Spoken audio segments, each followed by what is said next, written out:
கிறிஸ்துக்குள் அன்பானவர்களே, கடந்த மாதத்தின் நாட்கள் முழுவதுமாக நம்மை ஆண்டவர் சுகபத்திரமாக நம்மை பாதுகாத்து பராமரித்து நம்மை அன்போடு கூட வழிநடத்தி வந்திருக்கின்றார். மீண்டுமாக இந்த புதிய மாதத்துக்குள்ளாய் நாம் பிரவேசிக்கத்தக்கதான ஒரு பாக்கியத்தை தேவன் இந்த நாட்களிலே கிருபையாய் தந்திருக்கிறார். அதற்காக நாம் ஆண்டவரை ஸ்தோத்திரிப்போம், ஆண்டவருக்கு நாம் நன்றி சொல்லுவோம், ஆண்டவரை கனப்படுத்துவோம். புதிய மாதத்தில் பிரவேசிக்கிற உங்கள் யாவரையும் ஆண்டவராக இயேசு கிறிஸ்துவின் நாமத்திலே அன்போடு கூட நான் வாழ்த்துகின்றேன். நம்முடைய வாழ்க்கை பயணமானது இந்த புதிய மாதத்தின் நாட்களிலே வழிபாட்டோடு கூட நாம் ஆரம்பிப்பது ஆண்டவர் நமக்கு கொடுத்த ஒரு பெரிய பாக்கியம். இவருடைய நாம் ஆலய பிரகாரத்தில் வந்து நாம் ஆண்டவரை ஆராதிக்க இயலவில்லை என்றாலும் இருக்கின்ற இடத்திலிருந்து ஆண்டவரை நாம் ஆராதிக்கத்தக்கதாக கர்த்தர் நமக்கு பாராட்டின கிருபைகளுக்காக நாம் ஆண்டவரை ஸ்தோத்திரிப்போம், ஆண்டவருக்கு நாம் நன்றி சொல்லுவோம். தொடர்ந்து தேவ பிரசனத்தை நாம் உணர்ந்த மக்களாக இந்த வழிபாட்டுக்குள் கடந்து செல்ல தேவன் தாமே நமக்கு துணை பாராட்டுவராக. ஆமென். ஜெபம் செய்வோம்.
பராமரித்து வழிநடத்தி வருகின்ற எங்கள் அன்புள்ள ஆண்டவரே, உடைய பரிசுத்தமுள்ள நாமத்திற்கு நாங்கள் கனத்தையும் மகிமையும் துதியும் ஸ்தோத்திர பலிகளை நாங்கள் செலுத்துகின்றோம். சென்றுபட நாட்கள் முழுவதுமாக கர்த்தாவே, நீர் எங்களோடு கூட தங்கி தாவரத்திலிருந்து எல்லா விதமான ஆசீர்வாதங்களினாலும் நன்மைகளினாலும் அற்படைகளினாலும் ஈவுகளினாலும் நிறைத்து ஆண்டவரே, நீர் எங்களுடைய கரங்களை பிடித்து வழி இதுவே நடவுங்கள் என்று சொல்லி அன்போடு கூட நடத்தி வந்த தயவுக்கான உங்களுக்கு நன்றி செலுத்துகிறோம் சுவாமி. அவனுமாகவே கர்த்தாவே, கிருபையாய் பெற்றிருக்கிற இந்த புதிய மாதத்தின் நாட்களிலும் ஆண்டுடைய இன்ப சமூகம் எங்களுக்கு முன்பதாய் கடந்து செல்ல வேண்டும் என்று நாங்கள் மன்றாடுகிறோம். இந்த மாதத்தின் நாட்கள் முழுவதும் எங்களுக்கு ஆசீர்வாதமான நாட்களாக இருக்கத்தக்கதாக இந்த முதல் நாளிலே ஆண்டவரை எங்களுடைய வாழ்க்கை பயணத்தை நாங்கள் தொடங்குகின்ற பொழுது உம்மை தொழுகை செய்கிற தொழுகையோடு கூட வழிபாட்டோடு கூட நாங்கள் எங்களுடைய பயணத்தை நாங்கள் ஆரம்பிக்க நீர் எங்களுக்கு அருள் பாராட்ட வேண்டும் என்று நாங்கள் மன்றாடுகிறோம் சுவாமி. இந்த வேளையிலும் கர்த்தாவே, உடைய அன்பின் பிரசனத்திற்காக நாங்கள் காத்திருக்கின்றோம். உடைய மகிமையின் பிரசனத்திலே ஆண்டவரை நாங்கள் களி கூர்ந்தவர்களாக உடைய பரிசுத்தமுள்ள நாமத்தை நாங்கள் தொழுது சேவிக்க மகிமைப்படுத்த கனப்படுத்த நீர் எங்களுக்கு அருள் பாராட்ட வேண்டும் என்று எங்களுக்கு மன்றாடுகிறோம் சுவாமி. ஆவியோடும் உண்மையோடும் பரிசுத்த சிந்தையோடும் முடி இருதயத்தோடும் தகுந்த விளக்கத்தோடும் பணிவோடும் இந்த பரிசுத்தமுள்ள நாமத்தை நாங்கள் ஆராய்ந்து மகிமைப்படுத்த எங்களுக்கு கிருபை பாராட்டியிருக்க வேண்டும் என்று நாங்கள் மன்றாடுகிறோம் சுவாமி. ஆரம்பத்தில் முடி மட்டுமாக உடைய அன்பின் பிரசனத்தை நாங்கள் உணரத்துக்குதான உணர்வுடைய இருதயத்தை நீர் எங்களுக்கு தாரும். துதி கன மகிமை அனைத்து நாங்கள் செலுத்துகின்றோம். மீட்பர் இயேசு கிறிஸ்துவின் வழியாக வேண்டிக் கொள்கின்றோம் எங்கள் பரலோக பிதாவே. ஆமென். தேவனுடைய பரிசுத்த நாமத்துக்கு மகிமை உண்டாகும். ஆராதனை காரணமாக நாம் அனைவரும் சேர்ந்து என்னை மறவா இயேசுநாதா உந்தன் தயவால் என்னை நடத்தும் என்ற பாடலை பாடுவோம்.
Tire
முறையில் இரண்டாவது வழிபாட்டு முறைமை யாவும் சேர்ந்து பின்பற்றுவோம். இரண்டாவது வழிபாட்டு முறைமை, நாம் கடவுளை தொழுவோம். கடவுள் ஆவியா இருக்கிறார். அவரை தொழுது கொள்கிறவர்கள் ஆவியோடும் உண்மையோடும் அவரை தொழுது கொள்ள வேண்டும்.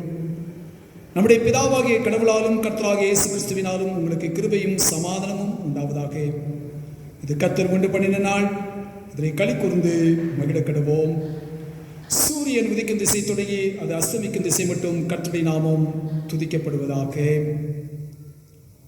நமக்கு அருளப்பட்ட பரிசுத்த ஆவியினால் கடவுளின் அன்பு நமது இருதயங்களில் ஊற்றப்பட்டிருக்கிறது. ஆண்டவரே, எங்கள் உதடுகளை திறந்திருளோம், அப்பொழுது எங்கள் வாய் உம்முடைய புகழை அறிவிக்கும். பிதாவுக்கும் குமாரனுக்கும் பரிசுத்த ஆவிக்கும் மகிமை உண்டாவதாக. ஆதியிலும் இப்பொழுதும் எப்பொழுதுமான சதா காலங்களிலும் மகிமை உண்டாவதாக. ஆமென். திரியேக கடவுளை நாம் போற்றுவோம். எங்கள் தந்தையாம் கடவுளே, உமது வல்லமையாலும் ஞானத்தாலும் எல்லாவற்றையும் படைத்து உமது குமாரன் எங்கள் இரட்சகராய் தரும்படி உலகத்தில் அன்பு கூர்ந்தீரே, உம்மை போற்றுகிறோம். குமார் நாம் கடவுளே, பாவத்தை தவிர்த்து எல்லாவற்றையும் எங்களைப் போல் மனிதனாக்கி எங்கள் பாவங்களுக்காக ஒப்புக் கொடுக்கப்பட்டு எங்கள் நீதிக்காக உயிர்த்தெழும்பியவரே, உம்மை போற்றுகிறோம். பரிசுத்த ஆவியானவராகிய கடவுளே, எல்லா உண்மைக்குள்ளும் எங்களை வழிநடத்தி கடவுளின் அன்பை எங்கள் நெஞ்சில் பொழிகின்றவரே, உம்மை போற்றுகிறோம். பிதா, குமாரன், பரிசுத்த ஆவியாகிய கடவுளே, உமக்கே காலம் எல்லா புகழும் மகிமையும் உண்டாவதாக. ஆமென். நமக்கு பாவமில்லை என்போமானால் நம்மை நாமே வஞ்சிக்கிறவர்களாவோம், நமக்குள் உண்மையில்லை. நமது பாவங்களை அறிக்கையிட்டால் பாவங்களை நமக்கு மன்னித்து எவ்வித அநீதம் நீங்க நம்மை சுத்திகரிப்பதற்கு அவர் நம்பத்தக்கவரும் நீதியும் உள்ளவர். நான் எழுந்து என் தாப்பிடத்தில் போய், தகப்பனே, பரத்துக்கு விரோதமாக உமது பார்வையிலும் பாவம் செய்தேன், இனி உம்முடைய மகன் என்று சொல்லப்படுவதற்கு நான் பாத்திரன் அல்லன், உம்முடைய கூலிக்காரர்கள் ஒருவனாக என்னை வைத்துக் கொள்ளும் என்பேன். கடவுள் ராஜ்யம் சமீபத்திருக்கிறது. மனம் திரும்பி சுவிசேஷத்தில் நம்பிக்கை வையுங்கள். நமது பலவீனங்களுக்காக பரிதவிக்க முடியாத பிரதான ஆசிரியர் நமக்கிறாமல் எல்லா விதத்திலும் நம்மை போல் சோதிக்கப்பட்டோம். பாவம் இல்லாத பிரதான ஆசிரியரே நமக்கு இருக்கிறார். நாம் முழங்கால் படியிட்டு மௌனமாக நம்மை நாமே சோதனை செய்வோம்.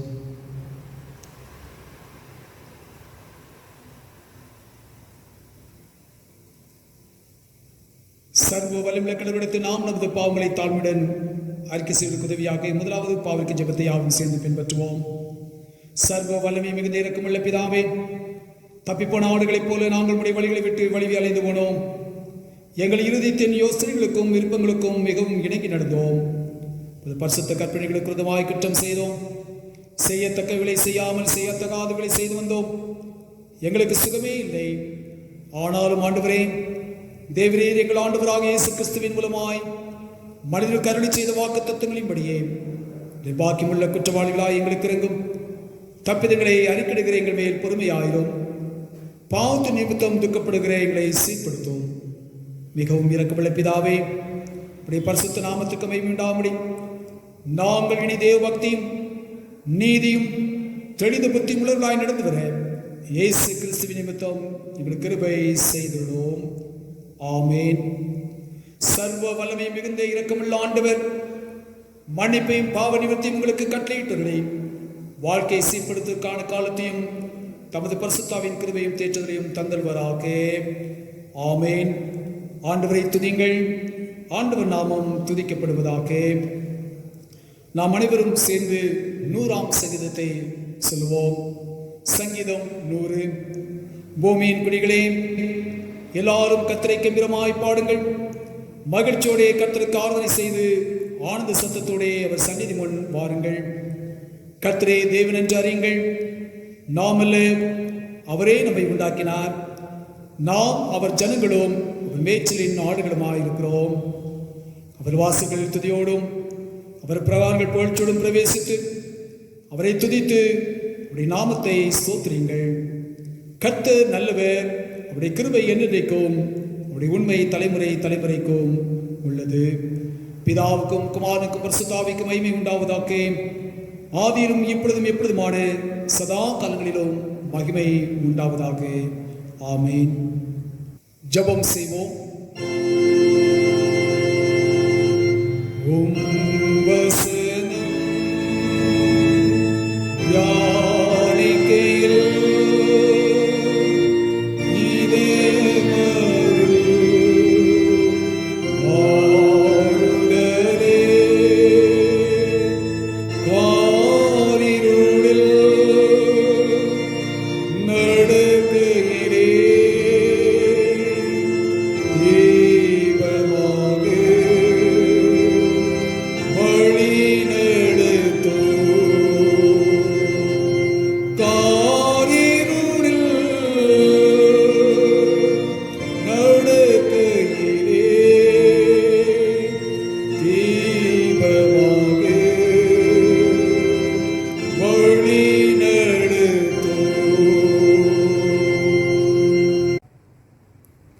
ஜெபம் செய்வோம்.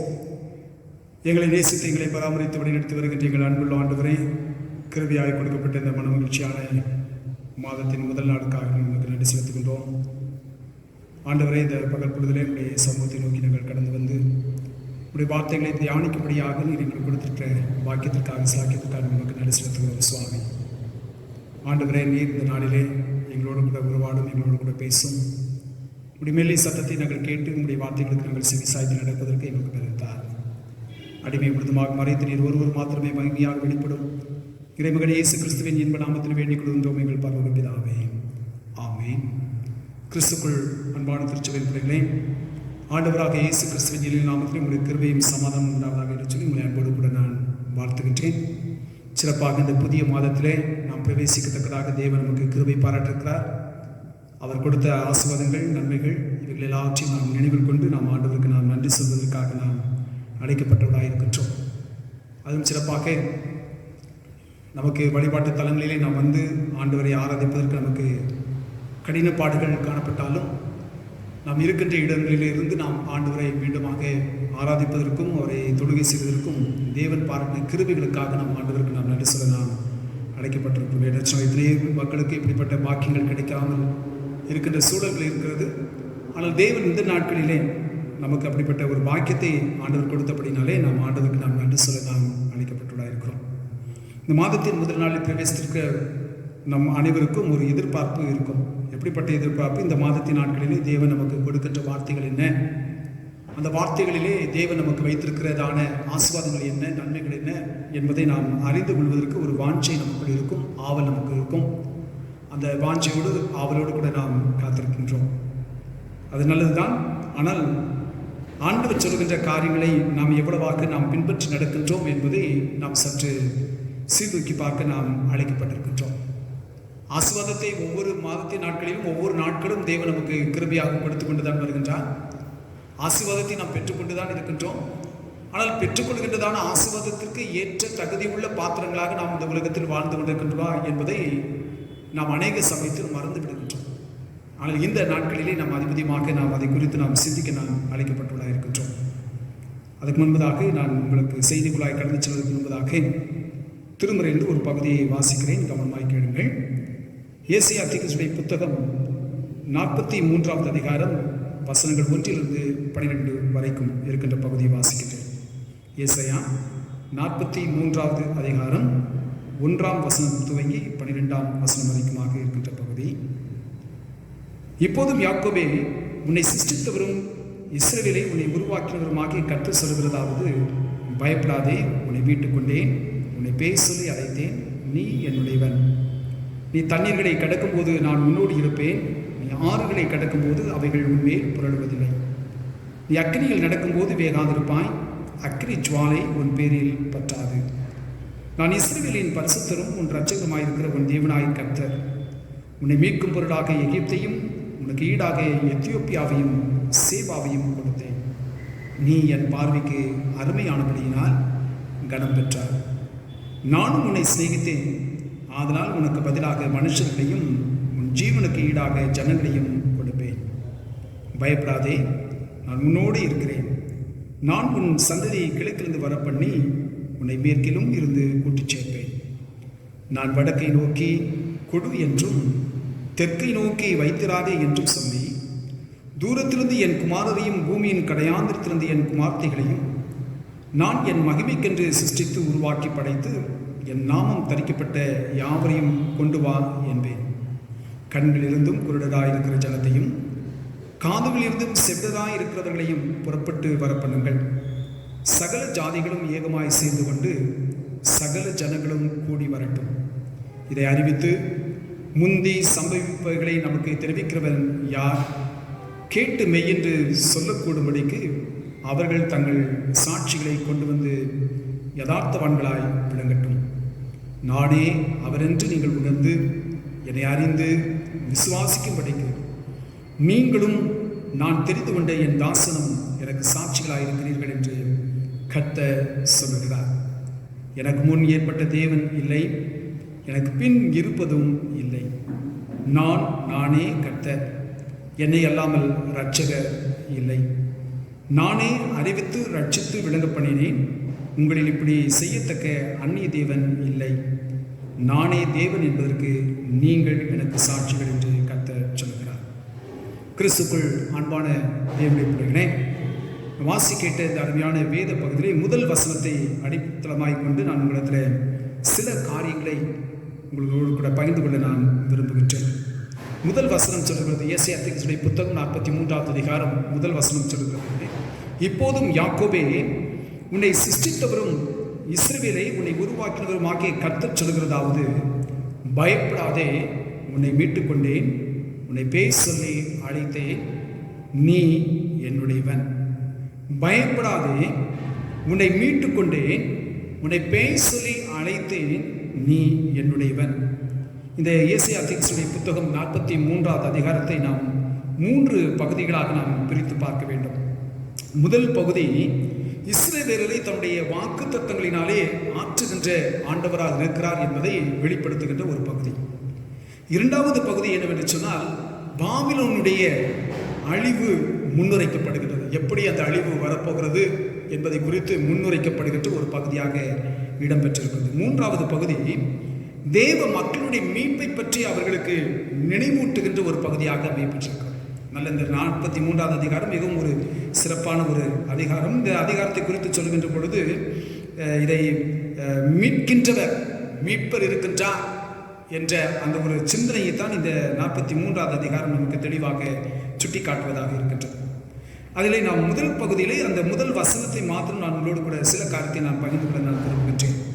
முதல் பகுதியிலே சொல்லப்படுகிற ஒரு முக்கியமான ஒரு வார்த்தையை நாம் கவனிக்க வேண்டும். அந்த வசனத்தினுடைய மைய பகுதியிலே பயப்படாதே என்று அங்கே சொல்லப்பட்டிருப்பதை பார்க்கிறோம். பயப்படாதே என்ற அந்த பதமானது, அந்த சொல்லானது இந்த அதிகாரத்திலே 2 இடத்தில் பயன்படுத்தப்பட்டிருக்கிறது. முதல் வசனத்தில் பயப்படாதே என்று சொல்லப்படுகிறது. அதை தொடர்ந்து 5ஆம் வசனத்திலே பயப்படாதே என்ற அந்த வார்த்தை இங்கே சொல்லப்படுவதை நாம் குறித்து நாம் பார்க்கின்றோம். அவை இந்த பயப்படாதே என்று சொல்கின்ற இந்த வார்த்தை நமக்கு ஒரு உந்துதலை கொடுக்கக்கூடிய, ஒரு ஊக்கத்தை கொடுக்கக்கூடிய ஒரு வார்த்தையாக, நம்மை ஆற்றுகின்ற ஒரு வார்த்தையாக, அல்லது நம்மை தைரியப்படுத்துகின்ற ஒரு வார்த்தையாக, அல்லது நமக்குள் திடனை ஏற்படுத்துகின்ற ஒரு வார்த்தையாக இந்த வார்த்தையை நாம் இங்கே பார்க்க நாம் அழைக்கப்பட்டவராக இருக்கின்றோம். பயப்படாதே என்று சொல்கின்ற பொழுது இது யார் சொல்கின்றார்? உங்களையும் என்னை மீட்டுக்கொண்ட ஆண்டவர், உங்களையும் என்னையும் பெயர் சொல்லி அழைத்த ஆண்டவர், உங்களையும் என்னையும் நீ என்னுடையவன் என்று சொல்லி அந்த உரிமையோடு கூட நம்மை அரவணைக்கின்ற ஆண்டவர் சொல்கின்றார், பயப்படாதே என்று சொல்கின்றார். இன்றைக்கு உலகத்திலே பயமில்லாத மனிதர்கள் ஒருவரும் இருக்கவே முடியாது.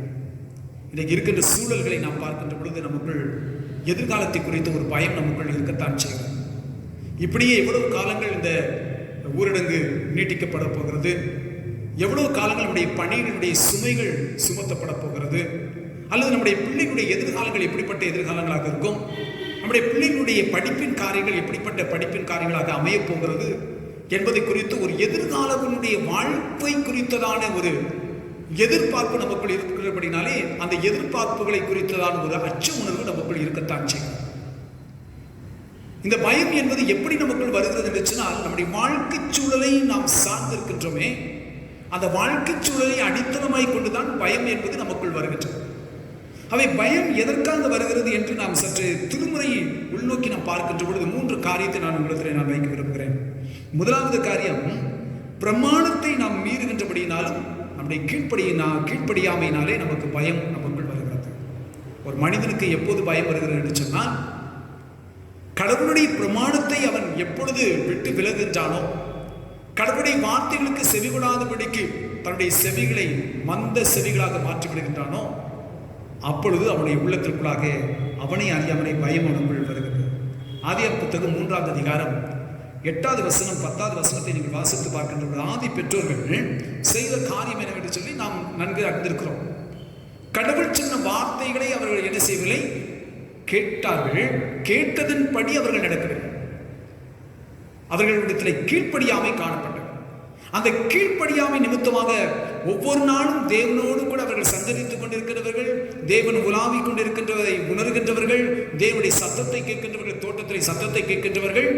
இப்போது ஆண்டவர் சொன்ன வார்த்தைக்கு அவர்கள் கீழ்ப்படியாதபடினாலே, அந்த கனியை அவர்கள் புசித்தபடினாலே அவர்கள் நிர்வாணிகள் என்று அறிந்து ஒருவரை ஒருவர் பார்ப்பதற்கும் கூட அவர்கள் வெட்கப்பட்டவர்களாக, எல்லாவற்றுக்கும் மேலாக தேவ சமூகத்திலிருந்து தங்களை விலக்கிக் கொள்ள வேண்டும் என்று சொல்லி அவர்கள் என்ன செய்கிறார்? தங்களை புதருக்குள்ளாக தங்களை மறைத்துக் கொள்கிறார். ஏன் தங்களை மறைத்துக் கொள்கிறார் என்று சொன்னால், ஆண்டவர் சொன்ன வார்த்தைகளுக்கு நாம் கீழ்ப்படியவில்லை என்கின்ற அதனுடைய விளைவுகள் எப்படிப்பட்ட விளைவுகளாக இருக்கும் என்பதை அவர்கள் நினைத்து பார்க்கிறார்கள். இப்போது தவறு செய்து விட்டார்கள். தவறு செய்தது என்பதாக அது தவறுக்கான அதனுடைய விளைவுகள் எத்தகைய விதமான விளைவுகளை பாதிப்புகளை என்னுடைய வாழ்வில் கொண்டு வரும் என்று சொல்லி அவர்களுக்கு ஒரு பயம் அவர்களை அறியாமலை தொற்றிக் கொள்கிறது. ஆகினால்தான் தங்களை தாங்களே அவர்கள் மறைத்துக் கொள்கின்றார்கள். ஆண்டவர் கடவுள் வருகின்றார், கூப்பிடுகின்றார், ஆதாமி நீ எங்கே இருக்கிறாய்? அந்த சத்தத்தை கேட்டவுடனே அவனுக்குள்ளாக இன்னும் அதிகமான ஒரு பயம். என்று சொன்னால் ஆண்டுடைய பார்வையிலிருந்து ஒருவரும் ஒரு காலம் என்ன செய்து விட முடியாது, மறைந்து விடவே முடியாது. அவர் எப்பொழுதும் நம்மை பார்த்து கொண்டிருக்கிற கடவுள். வேதம் தெளிவாக சொல்கிறது, கர்த்தருடைய கண்கள் பூமி எங்கும் உலாவிக் கொண்டிருக்கிறது என்று சொல்லி வேதம் சொல்கிறது. கர்த்தருடைய கண்கள் மனுப்புத்திரரை நோக்கி கொண்டிருக்கிறது என்று சொல்லி வேதம் சொல்கிறது. அதனாலே அவருடைய பார்வைக்கு விலகி எந்த ஒரு மனிதனும் செல்லவே முடியாது, தன்னை மறைத்துக் கொள்ளவே முடியாது. இவர்கள் நினைத்துக் கொள்கிறார்கள் தாங்களை மறைத்துக் கொள்ளும், செடிக்குள்ளாக வைத்துக் கொண்டு புதருக்குள்ளாக மறைத்துக் கொள்ளும் என்று சொன்னால் ஒன்றும் தெரியாது என்று சொல்லி இவர்கள் நினைத்துக் கொண்டு அந்த பயத்தினாலே தங்களை மறைத்துக் கொள்ளுகின்றார்கள். ஆனால் ஆண்டவர் தெளிவாக கூப்பிடுகின்றார், ஆதாமி நீ எங்கே இருக்கிறாய்? நீ இருக்கின்ற இடம் எது? ஆண்டவருக்கு நன்கு தெரியும். ஆண்டவருக்கு நன்கு இவன் என்ன செய்திருக்கிறான், என்ன செய்தான் என்பது எல்லாவற்றையும் அவர் நன்கு அறிந்திருக்கின்றார். எதனால இவன் தன்னை மறைத்துக் கொள்ளுகிறான் என்பதையும் கூட ஆண்டவர் அறிந்திருக்கின்றார். அறிந்திருக்கிறபடினாலே ஒரு குறித்த ஒரு நோக்கத்தோடு கூட ஆதாமி நீ எங்கே இருக்கிறாய் என்று சொல்லி ஆண்டவர் கேட்கின்றார். அந்த கேட்கின்ற அந்த கேள்வியை இன்னும் அதிகமாக அவனுக்குள் ஒரு பயத்தை என்ன செய்து ஏற்படுத்துகிறது. ஆகினதான் ஒருவரை ஒருவர் குற்றப்படுத்துவதை நாம் பார்க்கின்றோம். நீர் எனக்கு கொடுத்த துணை, அவள் தான் இந்த கனியை கொடுத்த, அதை தான் நான் புசித்தேன். ஏவாளத்தில் கேட்கின்ற பொழுது நீர் படைத்த சர்ப்பம் எனக்கு இந்த கனியை என்ன செய்தது, பறித்து கொடுத்தது. அவை இந்த பயத்தினாலே தாங்கள் செய்த தவறுகளை மறைக்க வேண்டும் என்று சொல்லி அவர்கள் என்ன செய்தார்கள், ஒருவர் பேரிலே ஒருவர் குற்றம் சுமத்துகிறவர்களாய் காணப்படுகிறார்கள். அவை கடவுளுடைய பிரமாணத்திற்கு அவர்கள் என்ன செய்யவில்லை, கீழ்ப்படியவில்லை. நம்ம வாழ்க்கையை நம்ம யோசித்து பார்த்தோம். நம்ம ஆண்டவருடைய பிரமாணத்துக்கு நம்ம எவ்வளவாக நம்ம கீழ்ப்படிந்திருக்கிறோம்? ஆண்டவருடைய வார்த்தைகளுக்கு நம்ம செவி கொடுக்கின்றோமா?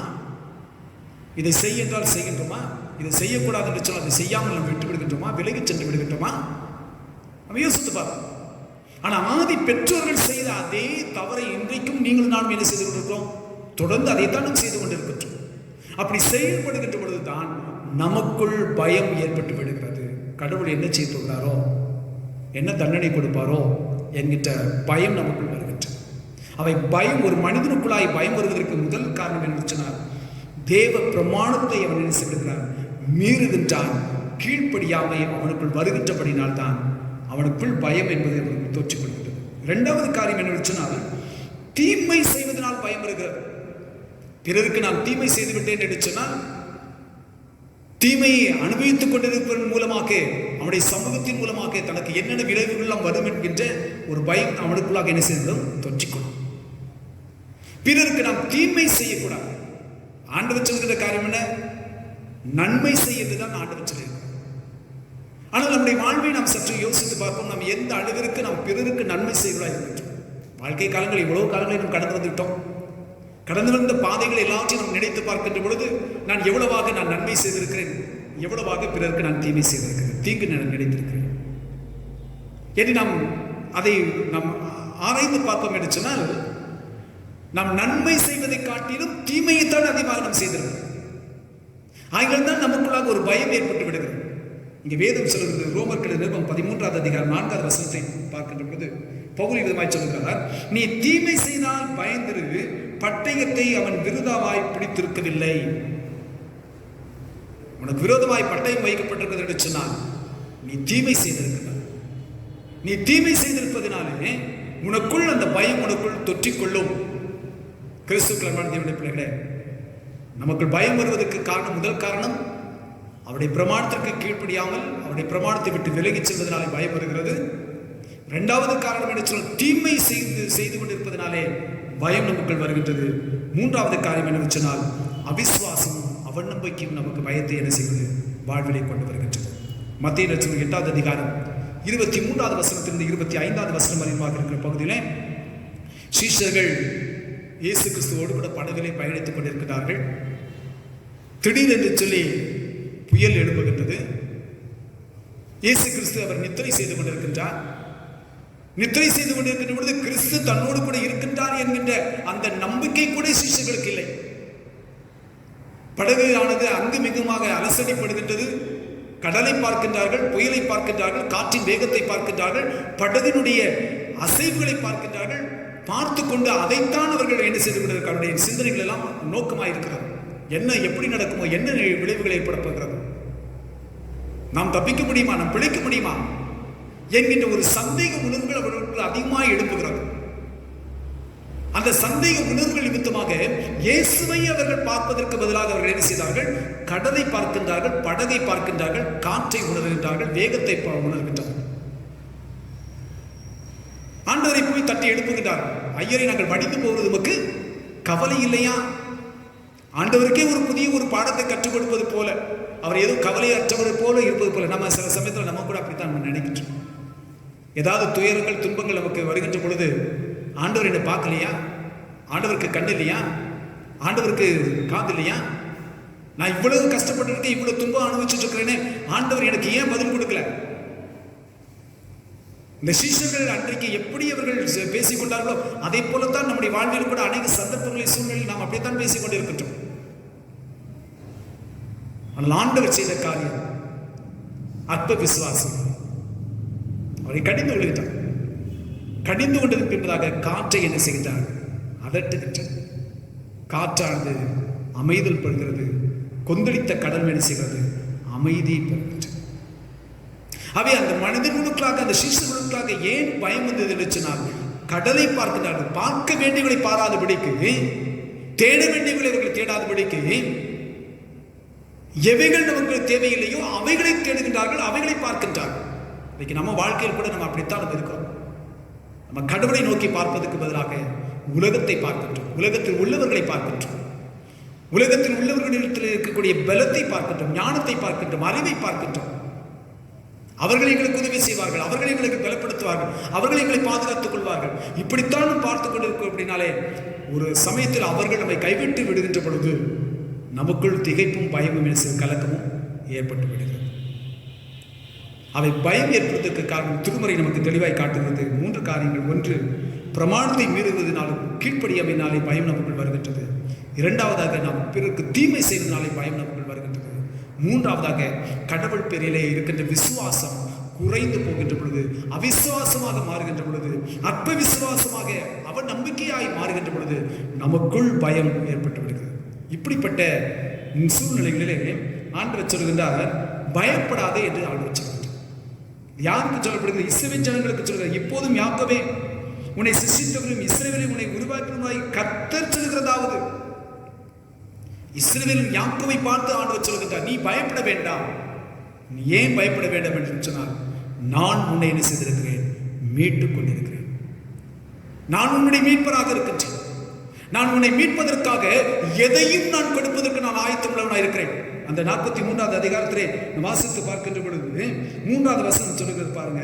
நான் இஸ்ரவேலின் பரிசுத்தரும் உன் இரட்சகருமாய் இருக்கிற உன் தேவனாய் கர்த்தர் உன்னை மீட்கும் பொருளாக எகிப்தையும் உனக்கு ஈடாக எத்தியோப்பியாவையும் சேபாவையும் கொடுத்தேன்.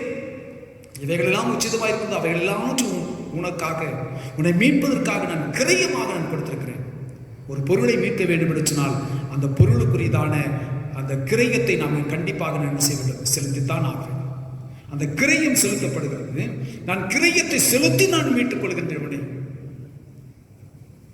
உன்னதமானவைகளை நான் கொடுத்து கூட நான் உன்னை என்ன செய்வேன், உன்னை மீட்டுக் கொள்வேன் என்று சொல்லி ஆண்டவர் சொல்கிறார். அது மாத்திரமல்ல, ஏன் நான் உன்னை மீட்டுக் கொள்ள வேண்டும் என்று சொன்னால், நீ என் பார்வைக்கு அருமையானவனாய் இருக்கின்றாய், அருமையானவனாய் இருக்கின்றாய், என் பார்வைக்கு மிகவும் அழகுள்ளவனாய் இருக்கின்றாய், அவை சௌந்தரிய உள்ளவனாய் இருக்கின்றாய். உன்னை நாம் விட்டு விலகுவதற்கு எனக்கு மனசில்லை.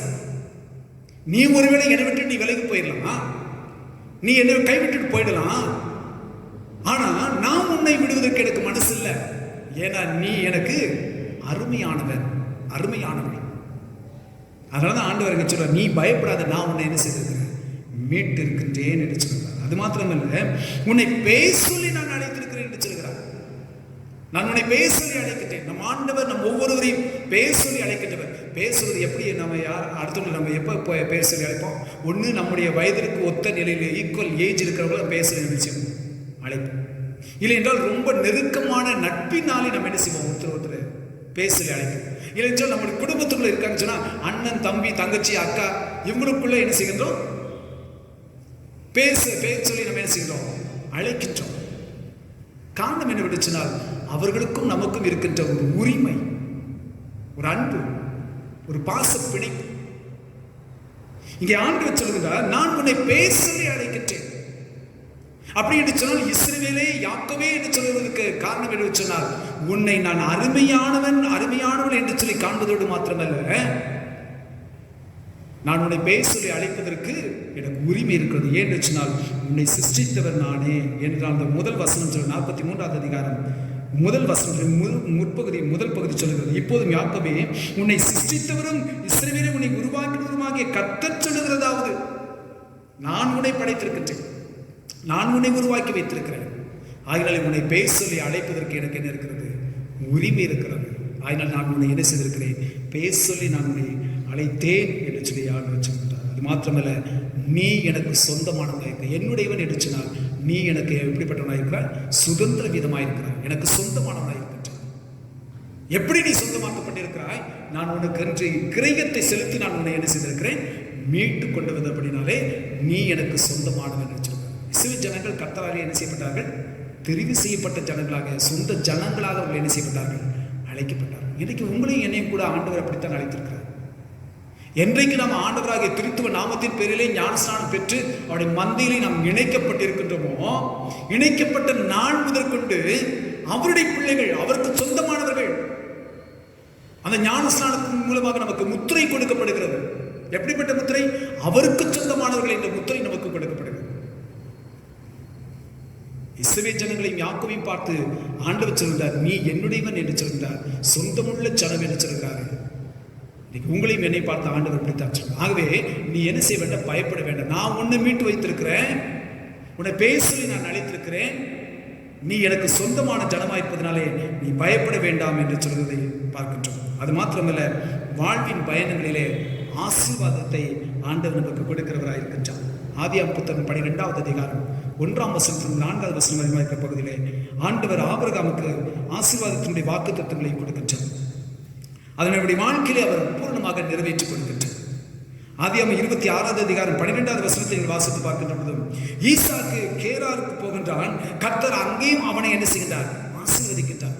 வாழ்க்கையினுடைய பயணங்களிலே ஆண்டவர் என்ன செய்கிறார், ஆசீர்வதிக்கின்றார். ஆபிரகாமுக்கு நீ நான் காண்பிக்கின்ற தேசத்துக்கு போன்னு சொல்லி தான் ஆண்டவர் சொல்லிட்டார். அவருக்கு திசை தெரியுமா, எந்த இடம் சொல்லி அவர் சொல்லப்பட்டதா, காண்பிக்கின்ற தேசத்துக்கு போன்னு சொன்ன மாத்திரத்தை அவன் என்ன செய்தான், புறப்பட்டு போனான். எப்படி புறப்பட்டு போனான், எல்லாவற்றையும் விட்டுட்டு போனான். ஆண்டவர் என்னென்னலாம் விட்டுட்டு போகணும்னு சொன்னாரோ அத்தனையும் விட்டுட்டு அவன் என்ன செய்தான், புறப்பட்டு போனான். விசுவாசத்தோடு கூட அவன் புறப்பட்டு போனான். அவனுக்குள்ள பயம் இல்லை, நான் போற இடம் எப்படிப்பட்ட இடமா இருக்குமோ, எப்படிப்பட்ட ஜனங்களா இருக்குமோ, என்னுடைய தகப்பனை விட்டு நான் விட்டுட்டு நான் போறேனே, என் ஜனத்தை விட்டுட்டு நான் போறேனே, ஆனால் போகிற இடத்துல புதிதான இடத்துல எப்படிப்பட்ட சூழல்கள் எனக்கு வரும் என்று சொல்லி அவன் சற்று கூட என்ன செய்யவில்லை, நினைத்து பார்க்கவில்லை. அதை குறித்து அவன் கவலைப்படவில்லை. அவனுக்குள்ள அந்த பயம் இல்லை. ஏன்னு சொன்னால் கர்த்தர் என்னை அழைத்திருக்கின்றார். கர்த்தர் என்னை அழைத்தவர் உண்மையுடையவர், அவர் என்னை நித்தமும் நடத்துகிறவராக இருக்கின்றார். ஆனால் நிச்சயமாக அவர் கொடுத்த வாக்குறுதிகளை நிச்சயமாக என் வாழ்வில் நிறைவேற்றவர், அவர் உண்மை உள்ளவராக இருக்கிறார். ஆகினாலே அவர் சொன்ன வார்த்தையை நான் பின்பற்றி நான் என்ன செய்வேன், நடப்பேன் நடிச்சவன் என்ன செய்தார், தன் சொந்த ஜனத்தையும் தன்னுடைய தகப்பன் வீட்டையும் விட்டு என்ன செய்தார், புறப்பட்டு போனான். கர்த்தர் அவனை ஆசீர்வதித்தார். அவனுக்கு கொடுக்கப்பட்ட வாக்குத்தத்தத்தின் அடிப்படையிலே ஈசாக்கையும் ஆசீர்வதித்தார், யாக்கோபையும் ஆசீர்வதித்தார், யோசேப்பையும் ஆசீர்வதித்தார். அந்த யோசேப்புடைய அந்த தலைமுறைகளுக்கு தான் தாவீது வருகிறார். தாவீதையும் ஆண்டவர் என்ன செய்தார், ஆசீர்வதித்தார். அவை வாழ்க்கையினுடைய பயணங்களிலே அவர் நம்மோடு கூட இருக்கின்றபடினாலே அவர் நம்மை பலப்படுத்துகிற ஆண்டவராக, வாழ்க்கை பயணத்தில் என்னென்ன நிலைகள் வருகிறது, எந்தெந்த நிலைகளை நாம் கடந்து போகிறோம் என்பதை குறித்து நாம் கவலைப்படாதபடிக்கு என் ஆண்டவர் என்னோடு கூட இருக்கின்றார். ஆகவே அவர் என்னை நடத்துவார். அவர் எனக்கு வாக்குத்தத்தங்கள் கொடுத்திருக்கிறார். அந்த வாக்குத்தத்தின் ஆசீர்வாதத்தை நான் சுதந்திரித்துக் கொள்வேன் என்கின்ற அந்த நிச்சயம் நமக்குள் காணப்படுவேன். நமக்குள் இருக்குதா? நமக்குள் இருக்கும் என்று சொன்னால் நிச்சயமாக நாம் உலகத்தை குறித்து நாம் என்ன செய்ய மாட்டோம்? பயப்பட மாட்டோம். அது மாத்திரமல்ல, பஞ்ச காலத்தில் அவர் நமக்கு பராமரிப்பை கொடுக்கிற ஆண்டவர். பஞ்சகாலம் வருகின்ற பொழுது நமக்கு பராமரிப்பை இவர் கொடுக்கிறவராக இருக்கின்றார். 1 ராஜாக்களின் புத்தகம் 17வது அதிகாரம் 13வது வசனத்தை நாம் வாசித்து பார்க்கின்ற பொழுது, 1 ராஜாக்களின் புத்தகம் 17வது அதிகாரம் 8வது வசனத்தை நாம் வாசித்து பார்க்கின்ற பொழுது, அங்கே எலியாவை கொண்டு ஒரு பெரிய ஒரு அற்புதத்தை ஆண்டவர் கட்டளையிட்டார். கேரித் ஆற்றங்கரையிலே அவன் நிலை செல்கிற தன்னை விழித்துக் கொண்டிருக்கின்றான். ஆண்டவர் அவனோடு கூட இடைப்படுகின்றார். நீ இப்போது நான் சொல்லுகின்ற காரியத்தை நீ செய்ய வேண்டும். என்ன காரியம்? சாரிபாத் ஊருக்கு போ, அங்கே உனக்கு ஒரு விதவியின் இடத்துல எனக்கு கட்டளையிட்டு இருக்கிறேன், அவள் உன்னை என்ன செய்து கொள்வாள்? பராமரித்துக் கொள். இதுதான் ஆண்டவர் சொன்ன வார்த்தை. அந்த வார்த்தையை கேட்டு அவன் அப்படியே எலியா கீழ்ப்படிந்திருந்தார். கீழ்ப்படிந்த அந்த சாரிபாத்திலே ஊரில் இருக்கிற ஒரு விதவியை சந்திக்கின்றார். அந்த விதவி என்ன செய்து கொண்டிருக்கிறான்? தன்னுடைய மகனுக்கும் தனக்கும் ஒருவேளைக்குரிய உணவு ஆயத்தப்படுத்துகின்ற ஒரு குறைந்த அளவு மாவுதான் இடத்தில் இருக்கிறது, குறைந்த அளவு எண்ணெய் தான் இடத்தில் இருக்கிறது. அதை உண்டு நாம் நம்முடைய வாழ்வை முடித்துக் கொள்வோம் என்கின்ற ஒரு சூழ்நிலை. என்ன சொன்னால் அந்த தேசம் முழுவதும் பஞ்சம், மழை இல்லாதபடிக்கு பஞ்சம், எங்கு பார்த்தாலும் பஞ்சம், மாவுக்கு பஞ்சம், எண்ணெய்க்கு பஞ்சம். அப்படிப்பட்ட நிலையில் இருக்கின்ற பொழுது இந்த எலியா தீர்க்கதரிசி அந்த பெண்ணை பார்த்து சொல்கிறார், நீ போய் முதலாவதாக எனக்கு என்ன செய்வது? ஒரு அடையை, சிறிய அடையை செய்து கொண்டு வா. அதுக்கப்புறம் உனக்கும் உன் குமாரனுக்கு நீ என்ன செய்யலாம்? செய்யலாச்சு. அந்த வார்த்தையை கேட்டு அந்த பெண்ணும் கீழ்ப்படிந்தாள். கீழ்ப்படிந்த நிமித்தமாக எலியா தீர்க்கதரிசி சொன்னது போல அந்த பஞ்சக்காலம் முழுவதும் அவருடைய வாழ்விலே மாவிற்கு குறைவில்லை, எண்ணெய்க்கும் அவர்களுடைய குறைவில்லாதபடிக்கு ஜீவனம் செய்தார். அவை பராமரிக்கிற கடவுள். எப்படிப்பட்ட கடவுள்? பஞ்ச காலத்திலும் நம்மை கைவிடாதபடிக்கு நம்மோடு கூட இருந்து, இதோ சதாகாலம் நான் முன்னுடைய கூட இருக்கிறேன் என்று ஆண்டவர் நம்மோடு கூட இருந்து நம்மை பராமரிக்கிற ஆண்டவராக இருக்கின்றார். மாத்திரமல்ல, ஆபத்து காலத்திலே அவர் நமக்கு துணை செய்கின்ற ஆண்டவராக இருக்கின்றார். ஆபத்து காலத்திலே அவர் எப்படிப்பட்டவர்? நமக்கு துணையாக வருகின்றவர். ஆபத்து காலத்தில் என்னை நோக்கி கூப்பிட்டு அப்பொழுது நான் உனக்கு மறு உத்தரவு கொடுப்பேன் என்று ஆண்டவர் சொல்லியிருக்கிறார். அப்ப மறு உத்தரவு கொடுக்கின்றவர் நம்மோடு கூட பயணிக்கிறவராக இருக்கிறார். உத்தரவு கொடுத்துட்டு அப்படியே ஒரு இடத்துல மட்டும் அப்படியே நின்று போகிற கடவுள் அல்ல. நம் வாழ்க்கையில ஒவ்வொரு சூழ்நிலையிலும் அவர் நம்மோடு கூட என்ன செய்கிறார்? பயணித்துக் கொண்டிருக்கின்ற ஆண்டவராக இருக்கின்றார். ஆபத்து காலம் வருகின்ற பொழுது அவர் தாமே நமக்கு எப்படிப்பட்டவராக இருக்கிறார்? அரும் துணையாக இருக்கின்றார். 2 ராஜாக்களின் புத்தகம் 6வது அதிகாரம் 16வது வசனத்தை நாம் வாசித்து பார்க்கின்ற பொழுது எலிசா தீர்க்கதரிசியுடைய ஒரு நிலையை பற்றி நாம் பார்க்கின்றோம். இங்கே சீரியா ராஜா அவனை பிடித்து வரும்படியாக கட்டளை கொடுக்கின்றான்.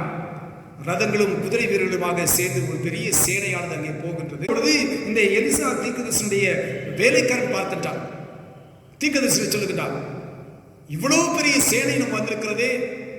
அவனுக்குள் ஏற்படுகின்ற ஒரு பயம், என்ன செய்ய போறாங்களோ, எது செய்ய போறாங்களோ. ஆனா தீர்க்கதரிசி சொன்ன ஒரு காரியம் என்ன அப்படின்னா, நான் சொல்ற பாருங்க, அழகா சொல்ற பாருங்க 14வது வசனத்துல, பயப்படாதே, அவர்களோடு இருக்கிறவர்களை பார்த்து நம்மோடு இருக்கிறவர்கள் அதிகம். ஆண்டவரே, அவருடைய கண்களை நீர் என்ன செய்ய வேண்டும்? திறக்க வேண்டும். அவர்களுக்கு ஆபத்து வருகிறது என்கின்ற சூழ்நிலை ஆண்டவரை நோக்கி அவன் கூப்பிடுகின்ற பொழுது கர்த்தர் அற்புதத்தை எங்கே செய்கின்றார். விடுதலையை ஆண்டவர் என்ன செய்கிறார்? கொடுக்கின்றார். எப்படி? துணையாக இருந்து விடுதலையை ஆண்டவர் என்ன செய்கின்றார்? கொடுக்கின்றார். அது மாத்திரமல்ல, நம்முடைய பலவீனத்திலே அவர் பலன் தருகிற ஆண்டவர். நம்முடைய பலவீனத்திலே அவர் பலன் தருகின்ற ஆண்டவரை. ஏசாயா புத்தகம் 41வது அதிகாரம் 10வது வசனத்தை நாம் வாசித்து பார்க்கின்றோம். நீ பயப்படாதே, நான் உன்னுடனே இருக்கிறேன், திகையாதே, நான் உன் தேவன், நான் உன்னை பலப்படுத்தி உனக்கு சகாயம் பண்ணுவேன், என் நீதியின் வலது கரத்தினால் உன்னை தாங்குவேன். அவருடைய கரம் நீதி உள்ள கரம். அந்த வலது கரத்தினாலே, நீதி உள்ள கரத்தினாலே நான் உன்னை செய்வேன், தாங்குவேன், உன்னை தூக்கி சுமப்பேன் என்று ஆண்டவர் சொல்கிறார். உன்னை நான் பலப்படுத்துவேன் என்று சொல்கிறார். உன் பலனற்று போனதான் நிலையில பலவீனமாய் நீ விடுகிற காலத்தில் என் பலனை நான் உனக்கு கொடுத்து நான் உன்னை என்ன செய்வேன்? உன்னை பலப்படுத்துவேன். அதுதான் பவுல் சொல்கிற பொழுது, என்னை பலப்படுத்துகிற கிறிஸ்துவினாலே எல்லாவற்றையும் செய்ய எனக்கு பலன் உண்டு என்று சொல்லி பவுல் தெளிவாச்சு. பலனற்று போகிற காலகட்டத்தில் கர்த்தர் நம்மோடு கூட இருந்து நம்முடைய வலது கரத்தினாலே நம்மை தூக்கி சுமந்து தாங்கி நம்மை பலப்படுத்துகிறாய், தைரியத்தை கொடுக்கிற ஆண்டவராக. அதனால பயப்பட வேண்டிய அவசியமே கிடையாது. அதைத்தான் இங்கே இந்த 43வது அதிகாரம் முதல் வசனத்தினுடைய அந்த பிற்பகுதி சொல்கிறார், பயப்படாதே, உன்னை மீட்டுக் கொண்டேன், உன்னை பேசி அழைத்தேன், நீ என்னுடையவன். கிறிஸ்துக்குள் தேவனுக்கு இந்த நம்பிக்கை நமக்கு வேணும். புதிய மாதத்தில் நாம் பிரவேசித்திருக்கிறோம். இந்த நாட்கள் எப்படிப்பட்ட நாட்கள் என்பதை நாம் அறியோம். வாழ்க்கையினுடைய பயணங்கள் எப்படிப்பட்ட பயணங்களாக இருக்க போகிறது? கரடுமுரடான பயணங்களாக இருக்க போகிறதா, அல்லது எளிமையான பயணங்களாக இருக்க போகிறதா, அல்லது கடினப்பாடு நிறைந்த ஒரு பயணங்களாக இருக்க போகிறதா, அல்லது நம்ம பலவீனப்படுத்துகிறதான பயணங்களாக இருக்க போகிறதா, அல்லது நமக்கு அச்சத்தை கொடுக்கக்கூடிய பயணங்களாக இருக்க போகிறதா நமக்கு தெரியாது. ஆனால் எல்லா சூழ்நிலையிலும் என் ஆண்டவர் என்னோடு கூட இருக்கின்றார்.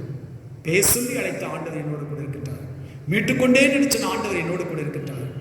நீ எனக்கு சொந்தமானவன் என்று சொல்லி அழைத்த தேவன் என்னோடு கூட இருக்கின்றார் என்ற அந்த நல் நம்பிக்கையோடு கூட நாம் இந்த மாதத்தின் நாட்களிலே அவரோடு கூட சேர்ந்து நாம் பயணிக்க நாம் அழைக்கப்பட்டுள்ள இருக்கோம். அப்படி நாம் பயணிக்கின்ற பொழுது நம்முடைய வாழ்க்கை எப்பொழுதும் சமாதானம் நிறைந்த ஒரு வாழ்வாக, வெற்றியின் வாழ்வாக இருக்கும்.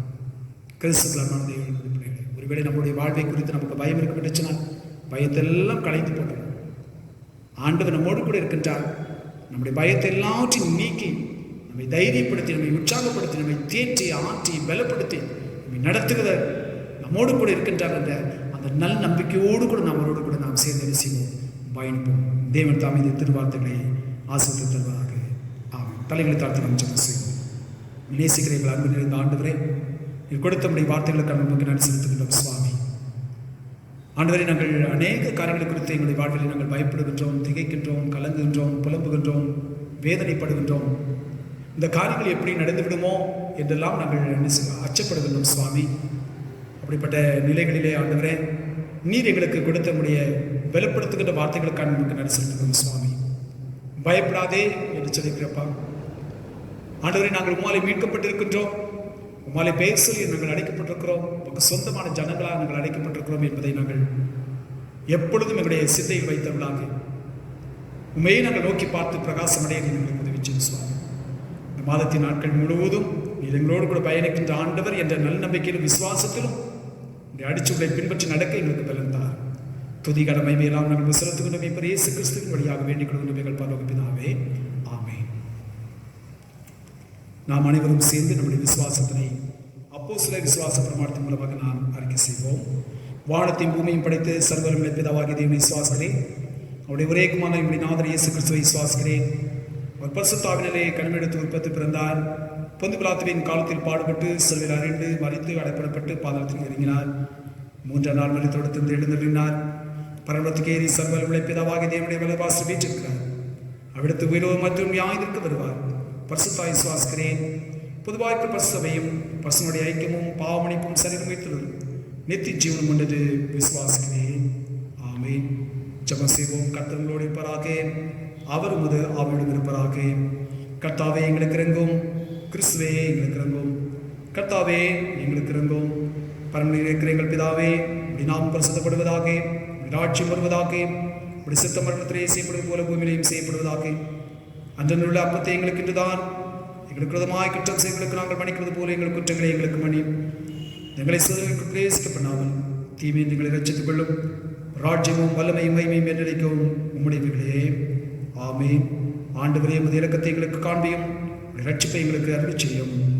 ஆண்டவரே, எங்களை ஆளுநர்களை வழிநடத்தும், அவர்களுக்கு பரத்திலிருந்து வரும் ஞானத்தை கொடுத்துள்ளோம். உடைய படிப்படிக்காருக்கு நீதியை தனிப்பையும் தெரிந்து கொண்ட ஜனத்தை சந்தோஷப்படுத்தும். ஆண்டவரே, உமது ஜனத்தை ரட்சியும், உடைய சுதந்திரத்தை ஆசீர்வதியும். ஆண்டவரே, எங்கள் காலத்தில் சமாதானத்தை தந்திருடும். தேவரே அல்லாமல் உலகத்தை ஆளுவர் வேறு ஒருவரும் இல்லை. கடவுளே, எங்கள் இருதயங்களை சுத்திகரியும். பரிசுத்தாவை எங்களிடத்திலிருந்து எடுத்துக்கொள்ளாதையும். சமாதானத்திற்காக நாம் ஜெபிப்போம். சகல பரிசுத்த விருப்பங்களுக்கும், சகல நல்ல ஆலோசனைகளுக்கும், சகல நீதியான கிரியைகளுக்கும் காண்பாகிய கடவுளே, உலகம் தரக்கூடாத சமாதானத்தை உமது அடிகளாக எங்களுக்கு தந்துள்ளும்.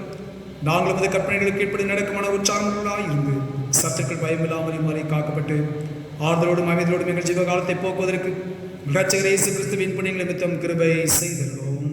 ஆமென். தேவனுடைய கிருபைக்காக நாம் ஜெபிப்போம். சர்வ வல்லமையுள்ள நீதி கடவுளே, இந்நாள் வரை எங்களை சுகமாய் நடத்தி வந்த எங்கள் பரமபிதாவாகிய ஆண்டவரே, இந்நாளில் முது மிகுந்த வல்லமையால் எங்களை காப்பாற்றி நாங்கள் யாதொரு பாவத்துக்கு உட்படாமலும் எவ்விதமான மோசத்திலும் ஆகப்படாமலும் அது பார்வைக்கு நீதியாக இருப்பதை எப்பொழுதும் செய்கிறதற்கு நாங்கள் செய்கிற எல்லாவற்றையும் எங்களுடைய ஆளுகையினால் நடத்திவிட வேண்டும் என்று எங்கள் ஆண்டவர் இயேசு கிறிஸ்துவின் மூலமாய் வேண்டிக் கொள்கின்றோம். ஆமென். நம் அனைவரும் சேர்ந்து பொதுவான ஸ்தோத்திர ஜெபத்தை பயபக்தியோடு கூட அர்ப்பணிப்போடு கூட தாழ்மையோடு கூட நாம் எடுப்போம். சர்வ வல்லமையுள்ள கடவுளே, சர்வ ஜீவதயாபர பிதாவே, அபத்திரான அடியராய் எங்களுக்கு மற்றெல்லா மனிதருக்கும் தேவரீர் அளிச் செய்த பற்பல கிருபைக்காகவும் அன்புள்ள தயவிற்காகவும் நாங்கள் மிகுந்த தாழ்மையோடு முழு இதயத்தோடு உமக்கு ஸ்தோத்திரம் செலுத்துகிறோம். தேவரீர் எங்களை சிருஷ்டித்ததற்காகவும் காப்பாற்றுவதற்காகவும் இவைக்குரிய ஆசீர்வாதங்களுக்காக வைத்திருக்கின்றோம். விசேஷமாக எங்கள் ஆண்டவராய் இயேசு கிறிஸ்துவினால் உலகத்தை மீட்டுக் கொண்ட விலைமதியாத உமது அன்பிற்காகவும் கிருபையின் அத்தனங்களுக்காகவும் மைமேடைவோம் என்கிற நம்பிக்கைக்காகவும் உமக்கு ஸ்தோத்திரம் செலுத்துகிறோம். நாங்கள் உண்மையாய் நன்றி அறிந்த இதயங்களாக இருக்கவும் எங்களை மது ஊழியத்துக்கு ஒப்பு கொடுத்து எங்கள் வாழ்நாள் நமக்கு முன்பாக பரிசுத்தம் நீதிமுறைகளாய் நடக்கவும் எங்கள் வாக்கினாலே மாத்திரமல்ல எங்கள் நடக்கினாலும் இடைப்புகளை பிரசாபப்படுத்தவும் தேவரே செய்த வாரங்களில் ஆற்று மனித கொள்ளும் உணர்வை எங்களுக்கு அருளி செய்ய வேண்டும் என்று எங்கள் ஆண்டவராய் இயேசு கிறிஸ்துவின் மூலமாய் வேண்டிக் கொள்கின்றோம். அவருக்கும் தேவருக்கும் பரிசுத்தாவிக்கும் எல்லா மேன்மையும் மகிமையும் சதா காலங்களிலும் உண்டாவதாக. ஆமீன். இத்தனத்தில் ஒருமனப்பட்டு மீது நோக்கி எங்கள் பொதுவான விண்ணப்பங்களை செய்ய எங்களுக்கு வைத்து அளித்த சர்வனுடைய கடவுளே, 2 பேராது 3 பேராது நாமத்தினாலே கூடி வரும் பொழுது அவர்கள் கேட்கிறவர்களை அளிச்சுவேன் என்று வாக்களை இருக்கிறேன். கர்த்தாவே, உமது அடியராய் எங்களுக்கு வேண்டிய நன்மைகள் உண்டாக்கி எங்கள் விருப்பங்களை வேண்டுதலும் இப்பொழுது நிறைவேற்றி இம்மிரே உடைய சத்தியத்தை அறிகிற அறிவையும் மறுமையில் நித்திய ஜீவனையும் எங்களுக்கு கட்டளையிட்டுள்ளோம். ஆமீன்.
ஆண்டவர் தம்முடைய முகத்தை உங்கள் மேல் பிரகாசிக்க பண்ணி உங்கள் மேல் கிருபையாயிருக்க கடவுள். ஆண்டவர் தம்முடைய முகத்தை உங்கள் மேல் பிரசன்னமாக்கி எப்பொழுதும் எப்பொழுதும் உங்களுக்கு சமாதானம் கட்டளையிட கடவுள்.